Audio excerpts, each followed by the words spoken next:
Andhra Pradesh senior IAS అధికారి ప్రవీణ్ ప్రకాష్ బదిలీ అయ్యారు. ఆయన అమరావతిలోని సచివాలయంలో కొత్త కార్యదర్శి కోన శశిధర్కు బాధ్యతలు అప్పగించారు. ఆ శాఖ నుంచి బదిలీపై వెళుతున్న సందర్భంగా ప్రవీణ్ ప్రకాష్ ఓ వీడియోను విడుదల చేశారు. పాఠశాల విద్యాశాఖ ముఖ్య కార్యదర్శిగా గత ఏడాదిన్నరలో ఎన్నో నేర్చుకున్నానని చెప్పుకొచ్చారు. తాను విద్యాశాఖ పురోగతి కోసం పనిచేశారన్నారు. తాను తనిఖీలతో టీచర్ల సిబ్బందిని అవమానించానంటూ సోషల్ మీడియాలో ఆరోపణలు వచ్చాయని, తాను అభ్యాసన సామర్థ్యాలు పెంచేందుకే అలా మాట్లాడానని, ఎవరిని అవమానించేందుకు అలా చేయలేదని వివరణ ఇచ్చే ప్రయత్నం చేశారు. ఎవరైనా అలా భావిస్తే చేతులు జోడించి ప్రార్థిస్తున్నాను అంటూ ఎమోషనల్ అయ్యారు. దయచేసి వాటిని మనసులో ఉంచుకోవద్దని కోరారు. మరో మనిషిని అవమానించే గుణం తనకు లేదన్నారు.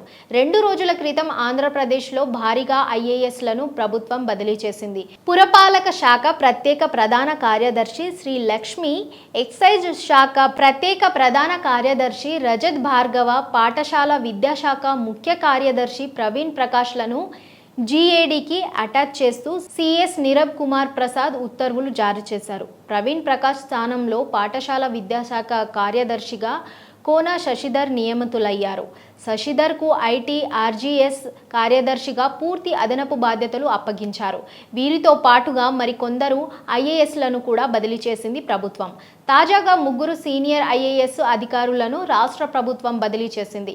ముగ్గురిలో డీజీపీ రాజేంద్రనాథ్ రెడ్డిని ప్రింటింగ్ అండ్ స్టేషనరీ కమిషనర్గా నియమించింది ప్రభుత్వం. అలాగే అతుల్ సింగ్కు ఏసీబీ డీజీగా పూర్తి అదనపు బాధ్యతలు అప్పగించగా పివి సునీల్ కుమార్ను సాధారణ పరిపాలన శాఖకు రిపోర్ట్ చేయాలని ఆదేశించారు.